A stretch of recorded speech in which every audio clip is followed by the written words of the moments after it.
No dia 24 de outubro de 1929, o mundo sofreu um duro golpe econômico conhecido como o início da Grande Depressão. Mas mesmo antes disso, a produção industrial americana já havia começado a ruir a partir de julho daquele mesmo ano, causando um período de leve recessão econômica que se estendeu até o dia 24 de outubro, quando as ações na Bolsa de Valores de Nova York caíram drasticamente. Naquele dia, o mundo conheceu o crash da Bolsa. Como resultado disso, a recessão que já afetava fortemente a economia americana passou a causar grande deflação e queda nas taxas de venda de produtos essenciais para o dia a dia das famílias, que resultou no encerramento de várias empresas comerciais e industriais. Sem essas empresas, as taxas de desemprego aumentaram drasticamente, o que perdurou por muitos anos.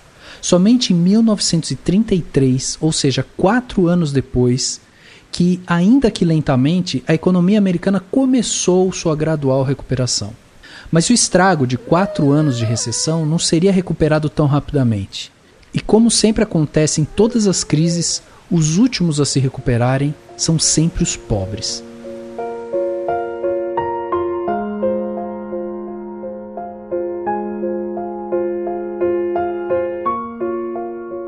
E é nesse cenário real de pós-Grande Depressão que se passa a fictícia história de Bark e Lucy Cooper, um simpático casal de idosos que perdeu sua casa devido à execução hipotecária, o equivalente a um financiamento imobiliário aqui no Brasil, quando o devedor não consegue pagar as parcelas do imóvel e perde sua casa para o banco. A situação do casal fica ainda pior quando o Sr. Barclay não consegue encontrar emprego devido à sua idade avançada. Afinal, se a crise era dura para os jovens americanos, imagina para os idosos.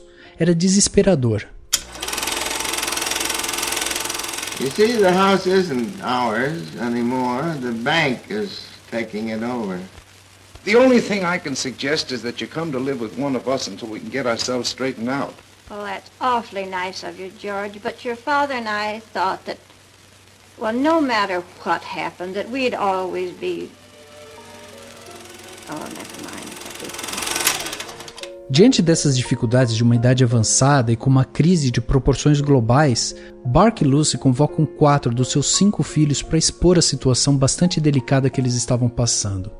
Depois de muita discussão, os filhos decidem que os pais vão morar na casa de Neely. Porém, para recebê-los, a filha pede um tempo para poder arrumar a casa. Então, enquanto isso, os filhos resolvem que Bark ficará na casa de Cora, sua outra filha, e Lucy ficará na casa de George, o seu filho. O casal que vive junto há mais de 50 anos ficará separado por pelo menos 3 meses, até que Neely arrume tudo. Claro que essa separação, mesmo que temporária, é angustiante para o casal. E a partir desse evento, a história se desenvolve entre a resiliência do casal, que não quer apenas sobreviver e sim viver. Porém, para eles não existiria vida longe um do outro. Então, eles lutam para ficarem juntos, já que os filhos parecem estar mais interessados nos seus próprios assuntos.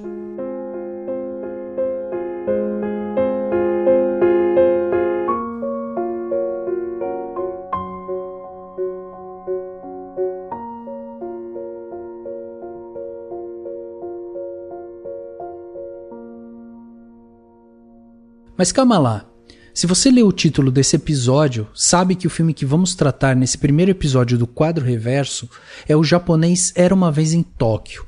Então o que essa história de um casal americano tem a ver com isso?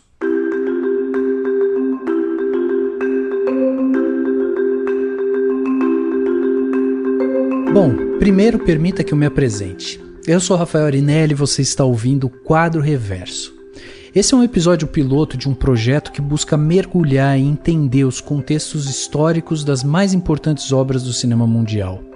Idealizado por Fernando Machado, do canal Arte Cines e podcaster lá no Plano Sequência, a ideia desse projeto é lançar episódios contando as histórias por trás dessas grandes obras. Por ser o primeiro episódio e um piloto, é muito importante que você ouça com atenção tudo que vamos contar aqui e depois nos dê seu feedback, beleza? Hoje vamos falar da mais famosa obra do cineasta japonês Yasujiro Ozu. Estamos falando de Era Uma Vez em Tóquio, de 1953.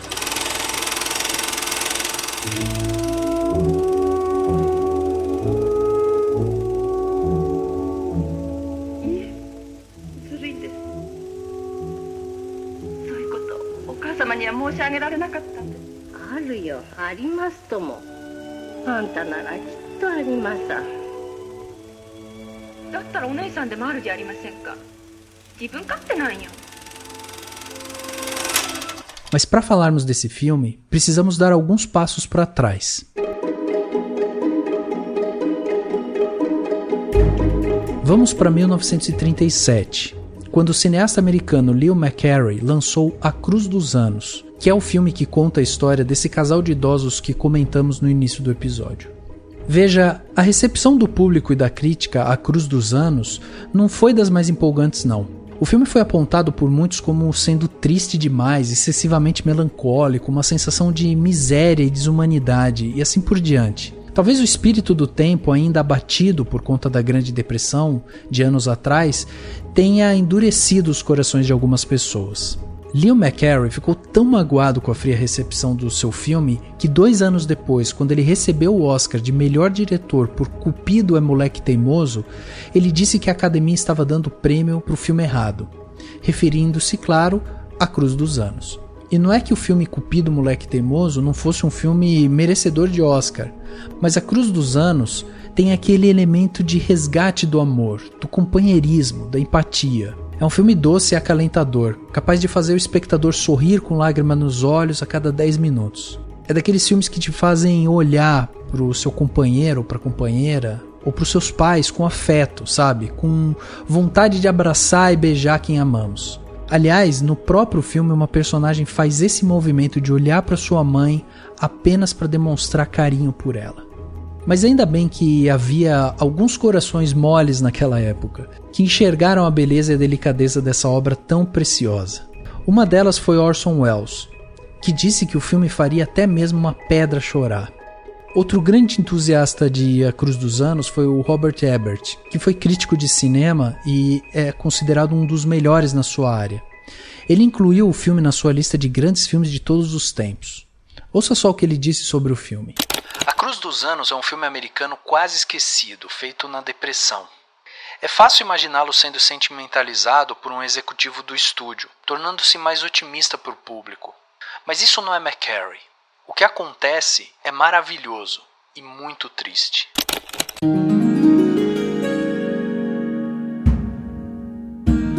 De fato, A Cruz dos Anos foi um dos filmes que parecem que ganham força com o afastamento histórico, quando o contexto passa a fazer parte da obra e se mistura a ela. Tanto que 17 anos depois, o roteirista Kogo Noda convida Yoshijiro Ozu para escreverem um roteiro de Era Uma Vez em Tóquio, que era uma clara inspiração na obra de Leo McCarey, ainda que o próprio Ozu nem tivesse visto o filme. Nascido em Fukagawa, em Tóquio, em 12 de dezembro de 1903, Ozu é o segundo filho de 5 irmãos e irmãs. Já temos aqui uma configuração familiar parecida, com a família Cooper, lá de A Cruz dos Anos. Em 1913, quando Ozu completou 9 anos de idade, ele e seus irmãos foram enviados para viver na cidade natal de seu pai, Matsusaka, na província de Mie, onde permaneceu até 1924. Durante o período escolar, Ozu frequentemente faltava às aulas para assistir a filmes nos cinemas locais. Essa era a grande diversão do jovem Ozu, que por estudar num rígido colégio interno, ele passava uma boa parte do tempo lendo e estudando sobre a vigilância de seus professores. Mas no pouco tempo livre que tinha, usava para ver o máximo de filmes possíveis. É o famoso fugir da realidade, o que Ozu viria a renegar mais para frente na sua carreira. Em 1917, aos 14 anos, ele decidiu que queria ser cineasta, depois que viu o filme Civilização, do canadense Reginald Barker. O filme conta a história de um comandante de submarino que se recusa a atirar em um transatlântico civil que supostamente carregava munição para os inimigos do seu país. Sim, a história não tem nada a ver com o filme que a gente vai abordar nesse episódio, mas o tamanho da produção e o tema antiguerra causou um grande impacto naquele futuro cineasta. Já em 1920, aos 17 anos, Ozu foi expulso do dormitório onde morava após ser acusado de escrever uma carta de amor para um colega de escola. E se em uma escola convencional hoje isso já faria um baita barulho, imagina o que foi uma carta de amor de um garoto para outro no início dos anos 20 no Japão, em um colégio extremamente conservador. Após esse episódio, Ozu teve que morar longe do colégio, e ele precisava fazer longas viagens de trem, de ida e volta da casa para o colégio, o que na real nem deve ter atrapalhado tanto, pois ele se formou no ano seguinte. Depois de ser aprovado em 2 exames para ingressar na faculdade, um para a formação de professores e outro para a economia, Ozu passou a trabalhar como professor substituto na escola da prefeitura de Mie. Porém, sua paixão por cinema ainda perdurava e ele continuava vendo filmes sempre que podia, ainda que precisasse fazer longas jornadas apenas para poder ir até o cinema no final de semana. Em 1923, ele decide voltar para Tóquio e foi então trabalhar na Companhia Cinematográfica Soshiko, onde inicialmente trabalhou como assistente de fotografia e de direção. 3 anos depois, e com apenas 23 anos, Ozu dirigiu o seu primeiro filme, A Espada da Penitência. Um filme histórico, bastante inspirado naquele filme do Capitão e do Transatlântico que tinha encantado ele 9 anos antes. Em 1937, o ano em que a Cruz dos Anos era friamente recebido pelos norte-americanos, Ozu também não estava em grande prestígio no Japão. Ele era questionado pela Companhia Soshiko pelo insucesso comercial de seus filmes. E veja, não tem jeito, indústria de cinema é indústria de cinema, em qualquer época e em qualquer lugar. Apesar da crítica gostar bastante de suas obras, o público ainda não conseguia embarcar nas suas histórias existenciais, reflexivas. Então, naquele mesmo ano, Ozu é recrutado para servir como cabo na infantaria na China, durante 2 anos.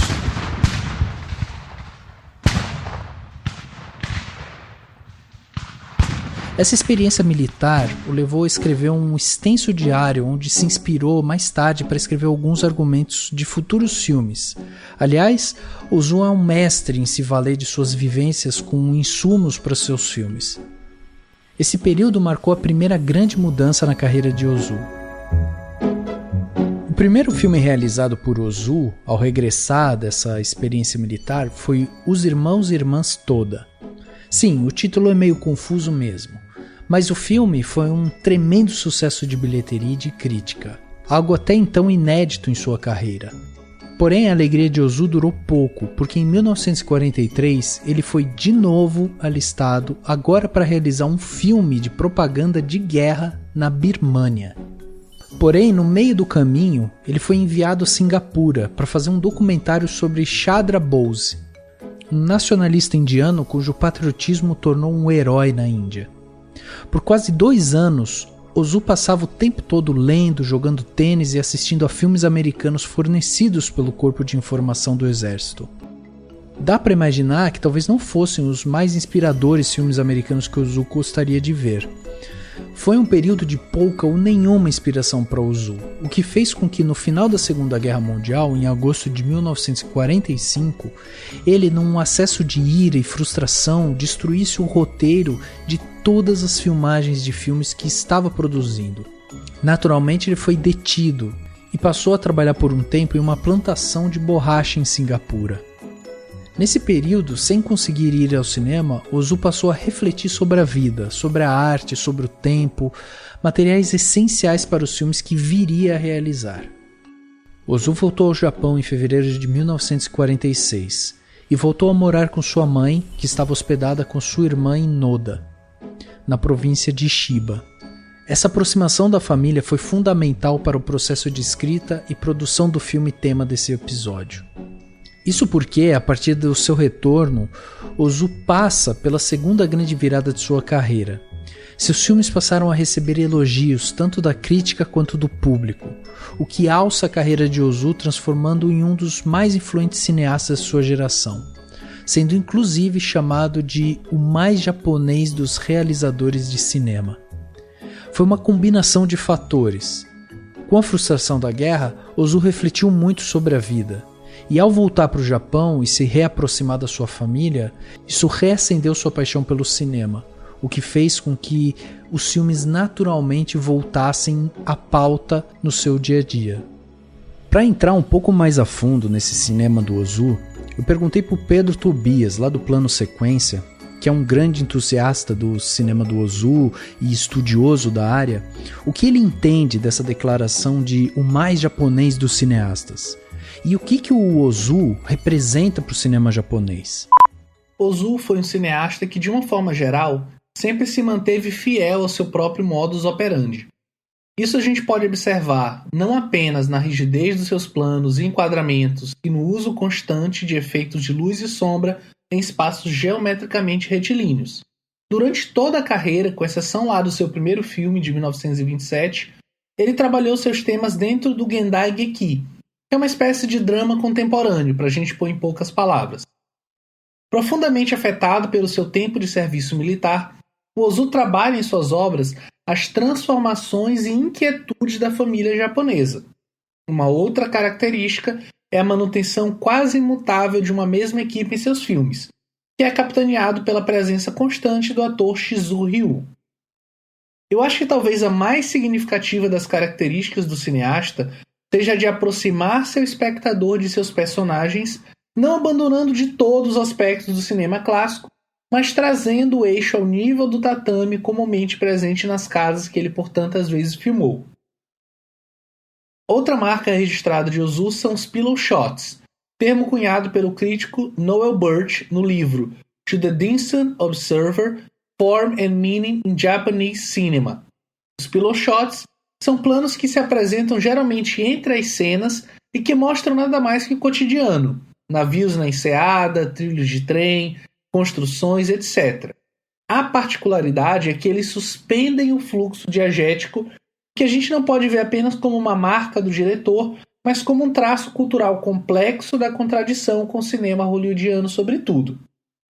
Através da exploração de temas muito comuns da unidade familiar, Ozu construiu quase um tratado sobre si e seu próprio povo. Isso contribuiu muito quando da, entre aspas, descoberta do cinema japonês pelo assim dito Ocidente. Eu acho que a soma dessas características únicas do cinema dele talvez dê conta de responder o apelo que o Ozu tem até hoje.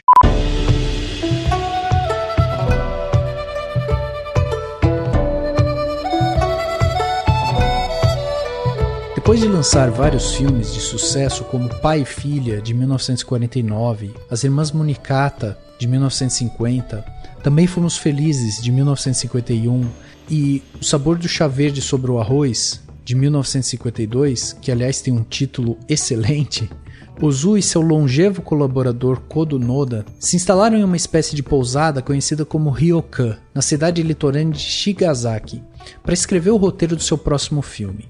Durante 103 dias e consumindo 43 garrafas de sake, Ozu e Noda se debruçaram na escrita do roteiro de Era Uma Vez em Tóquio, que apesar de inspirado em A Cruz dos Anos, era preciso uma nova contextualização, tanto cultural quanto histórica. Afinal, saímos de um Estados Unidos pós-crise econômica para um Japão pós-guerra. Tanto Ozu quanto Noda queriam propor um mergulho muito mais intimista, que transformasse a história daquela família em um retrato geracional.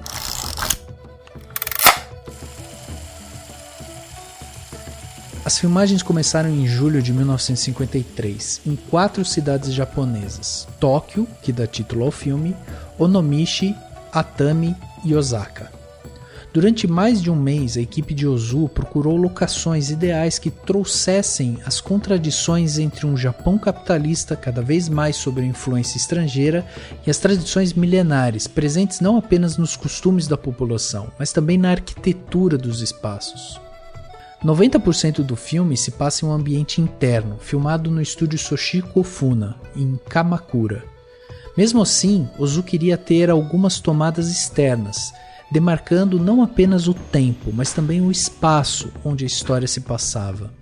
Uma das coisas que o Pedro trouxe pra gente na fala dele é essa assinatura visual do Ozu, que está presente aqui nesse filme e em diversos filmes de sua carreira, e que ficou conhecida como pillow shots, que são tomadas de um detalhe exterior como chaminés, árvores, nuvens e até roupas no varal. Essas tomadas ajudam a controlar o ritmo do filme e preparar para a cena seguinte. Elas são inspiradas nas pillow words da poesia japonesa, que tem a mesma função. Ozu também optou por uma decupagem que colocasse a câmera na altura do chão, inventando assim um plano conhecido como tatami shots. É como se Ozu sentasse no chão e colocasse a câmera na altura dos personagens, que passavam a maior parte do tempo sentados em tatames, o que é muito tradicional na cultura japonesa. Para fazer esses planos foi necessário algumas adaptações nos cenários, como por exemplo inserir tetos nas casas, o que não era comum, afinal eles nunca apareciam em tela. Naturalmente, isso foi uma das várias influências que Cidadão Kane teve em Era Uma Vez em Tóquio. Mas vamos ser sinceros, qual filme após 1941 não foi influenciado por Cidadão Kane? Ozu não teve grandes dificuldades durante as filmagens do filme, até porque ele usava basicamente a mesma equipe de filmes anteriores, o que ajuda muito no dia a dia do set. No total, as filmagens levaram apenas 3 meses para serem concluídas. Mas se as filmagens foram tranquilas, o mesmo não pode se dizer sobre a pós-produção. Um incêndio no cofre do laboratório da cidade de Yokohama destruiu completamente o negativo original depois de toda a montagem concluída. Já pensou nisso? Um dos maiores filmes de todos os tempos não existir por conta de um incêndio? Mas graças aos deuses do cinema, o filme conseguiu ser lançado usando impressões feitas em uma espécie de cópia de segurança. Deus abençoe o backup.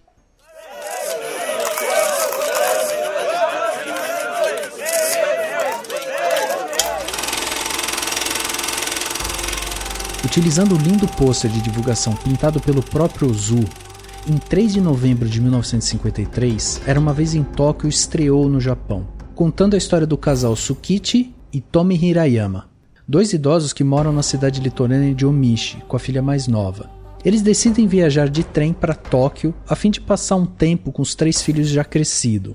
Na verdade, eles passam o tempo, e eu estou colocando aqui algumas aspas, com 2 filhos, o Koichi, o filho mais velho, e a Sige, a filha mais velha. O Keizo, o filho mais novo, estava viajando a trabalho e não consegue ver os pais durante essa viagem. O 5º filho é o Soji, que morreu em uma batalha durante a Segunda Guerra Mundial, porém seu corpo nunca foi velado.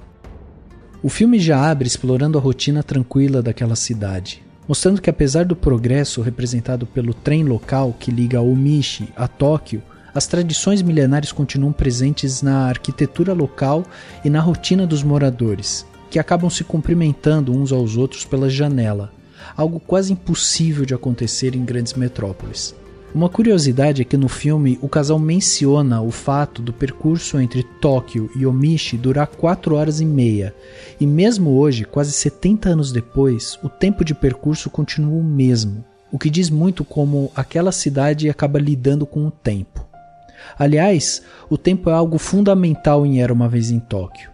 Ozu estende o tempo em planos estáticos, onde a movimentação dos personagens são mínimas, sempre entrando de um lado do plano e saindo do outro sem que a câmera acompanhe. Esse movimento evidencia um observador passivo às mudanças do tempo. Há um certo momento em que o Sr. Hirayama diz: "Os tempos mudaram, temos que encarar esse fato." Essa constatação é tida com lamentação, porque esse tal fato exposto se trata do abandono afetivo dos filhos e do descaso para as tradições ancestrais. Durante todo o filme observamos à distância o desapego daqueles filhos que meio que empurram os pais de um lado para o outro. As únicas personagens que parecem realmente se importar com o casal são as filhas mais novas, Kyoko e a nora Noriko, viúva do falecido filho. Noriko também tem uma relação muito particular com o tempo, pois optou por se manter solteira em respeito ao sogro e principalmente em respeito à sogra, que ainda acredita que o filho esteja vivo. Noriko parou no tempo, morando no mesmo lugar e trabalhando no mesmo emprego em respeito à memória do seu falecido marido e em respeito à sogra. Como já vimos no começo desse episódio, Ozu, assim que voltou ao Japão em fevereiro de 46, passou e continuou a morar com sua mãe. Essa relação afetiva que o Ozu tinha com a sua mãe com certeza teve influência na composição da Sra. Hirayama, como a personagem central da trama. O carinho que Ozu tinha por sua amada mãe é representado pelo carinho que Noriko e Kyoko demonstram pela Sra. Hirayama. Tanto que o único momento onde 2 personagens se tocam carinhosamente durante todo o filme é em uma cena em que Noriko e Kyoko agradecem uma à outra o cuidado que elas têm pela mãe. E não é só isso. É delas também o diálogo mais emblemático do filme, quando Kyoko pergunta a Noriko: "A vida não é decepcionante?" A resposta simplesmente tira o fôlego do espectador com um cortante e potente "é mesmo". Esse diálogo simples e direto diz muito sobre o espírito de desencanto do pós-guerra presente no filme, o que o diferencia da obra que o inspirou. Era uma Vez em Tóquio não busca um final agridoce de redenção. Como o próprio Sr. Hirayama disse, temos que encarar esse fato. O crítico de cinema Rui Garner disse em seu texto para a revista Contracampo que Ozu faz filmes sobre família, sobre a passagem do tempo, sobre morte, sobre a rigidez dos códigos sociais, sobre solidão e sobre a passagem das pessoas por diferentes estágios da vida, como ser solteira ou casada, jovem e adulta, vivo ou morto. É muito interessante pensarmos em Era uma Vez em Tóquio com essa rigidez dos códigos sociais. Ozu utiliza aquela família, em especial aquelas casas, como um microcosmo de uma sociedade cada vez mais individualista, que quando os pais pedem atenção e carinho dos filhos, recebem uma viagem para um spa, como se pudessem terceirizar esse carinho. O espaço físico da casa também tem uma representação desses valores capitalistas, quando a casa da filha mais velha se mistura com um salão de cabeleireiro, o que faz com que o casal idoso precise sair de lá para que a filha possa receber seus clientes. É como se aqueles pais ocupassem não só o tempo dos filhos, mas o espaço deles também, fazendo com que o próprio casal pedisse desculpas por ser uma espécie de fardo para os filhos. E aqui entenda esse fardo com aspas, tá?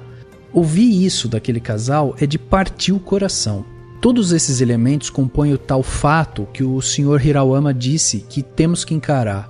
É a constatação de que os valores que eles acreditam já não estão presentes em seus filhos. Tokyo Monogatari é um filme que aborda de forma muito aberta de fato esses conflitos geracionais. O que há de genial é que não há por parte de Ozu nenhuma espécie de julgamento da postura de seus personagens. Isso obviamente não quer dizer que a direção seja apática, mas justamente faz parte da mise-en-scène e da encenação o olhar do espectador para as relações daquela família. Aqui de novo temos Pedro Tobias. Os pais não serão mortos em lugar dos filhos, nem os filhos em lugar dos pais. Cada um morrerá pelo seu próprio pecado. Essa é uma citação do livro de Deuteronômio na Bíblia cristã, que no meu entender é assertivo no apontamento dessas relações entre as gerações. Os interesses dos filhos são próprios, mas em algum momento já foram os dos pais. No mesmo sentido, os interesses dos netos em relação aos dos avós. Só que em algum momento, em determinado momento, enfim, quando a gente está crescendo ou envelhecendo, a gente perde essa ligação entre esses interesses que já foram eventualmente iguais ou semelhantes ou parecidos, e isso gera um conflito, que é o que o cineasta explora aqui. Deleuze, se referindo aos pilochotes de Ozu, os chamava de forma imutável daquilo que muda. Uma das funções do cinema é justamente nos fazer sentir que algo não está certo. E toda a construção de Era uma Vez em Tóquio nos leva à inquietude, nos leva a pensar sobre isso e a tentar encontrar esse ponto onde tudo está dando errado ou onde pelo menos algo não está certo. É muito enriquecedor pensar na relação do cinema do Ozu com uma possível religiosidade em suas obras. Há inclusive diversos artigos relacionando os filmes do Ozu com a filosofia zen budista.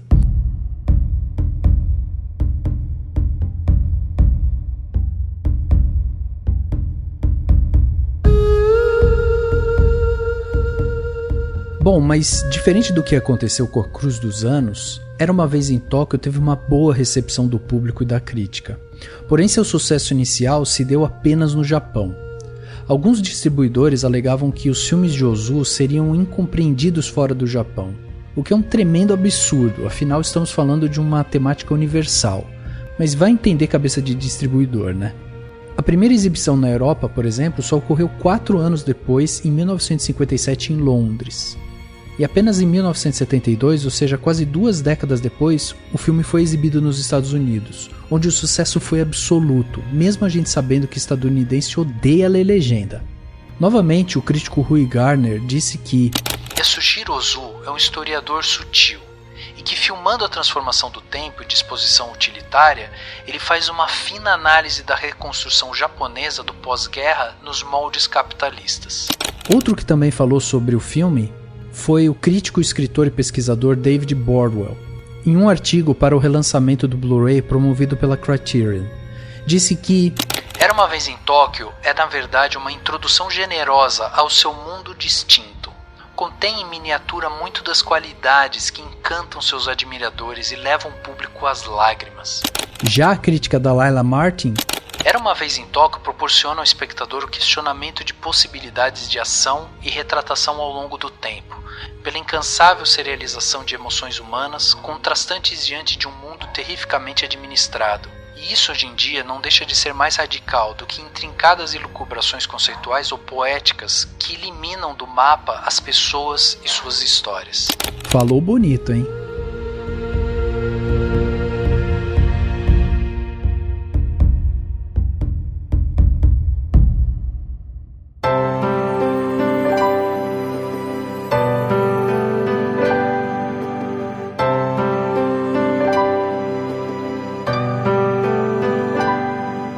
Uma curiosidade final é que Era uma Vez em Tóquio ganhou um remake dirigido por Yoji Yamada em 2013 com o título Uma Família em Tóquio.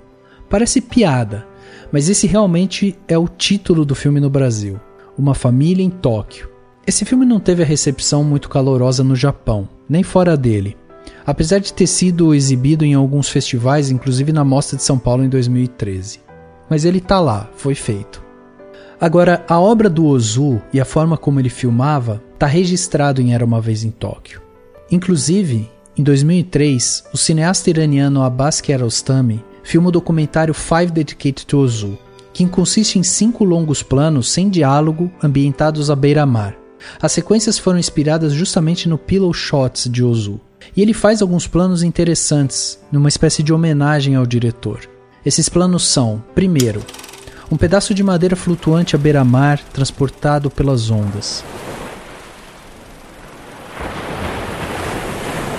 Segundo, pessoas caminhando na praia, os mais antigos param, olham para o mar e depois vão embora. Terceiro, formas desfocadas numa praia de inverno, um grupo de cães e uma história de amor.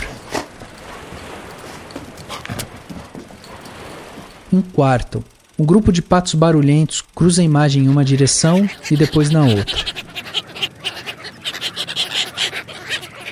E por fim, o quinto plano se passa em um lago, à noite com sapos improvisando um concerto, uma tempestade e depois o nascer do sol.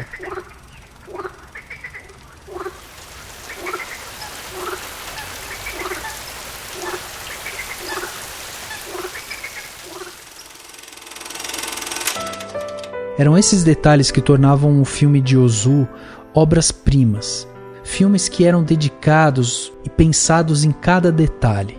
Não à toa, na lista de melhores filmes de todos os tempos, segundo a revista Bravo, que basicamente junta as listas do jornal do New York Times, da revista Time, Sight and Sound e Carré do Cinema e do American Film Institute, Era uma Vez em Tóquio está em 19ª posição. O filme também está na lista dos 1001 filmes para se ver antes de morrer. Ozu morreu de câncer em 12 de dezembro de 1963, exatamente no seu aniversário de 60 anos. Ao todo, ele dirigiu 53 filmes.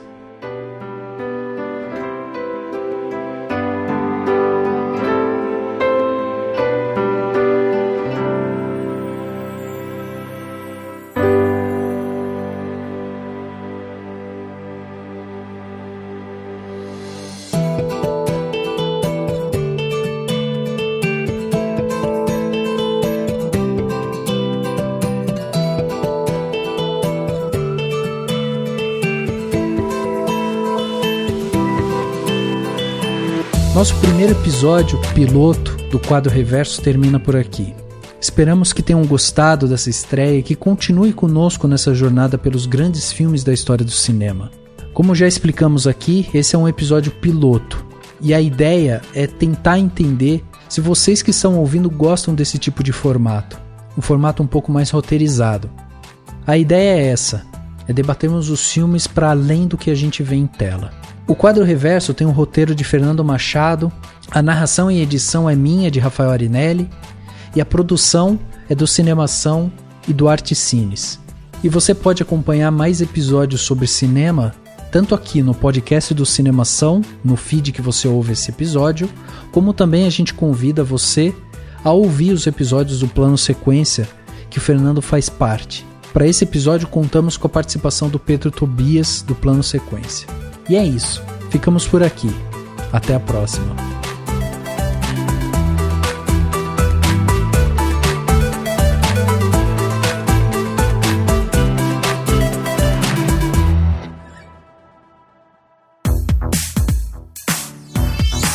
Esse podcast foi editado pela Isso Aí Design. Tudo isso é forma com função. É design estratégico. É isso aí.